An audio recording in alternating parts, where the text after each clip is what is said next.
Sometimes I receive comments personally like this that make a distinction between being a Christian and being a disciple. And I'll say this, that the term Christian is a biblical term. It's only used a few times in the New Testament, while the term disciple is used like over 200 times to reference a follower of Jesus. But they mean the same thing. So sometimes people say, don't call me a Christian. I'm just a follower of Jesus.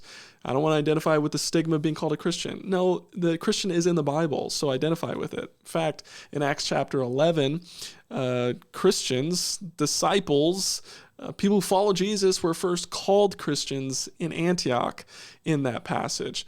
And in Luke chapter 9, Jesus says that if you, unless you die to yourself, you can't be my disciple. In essence, you can't be a Christian.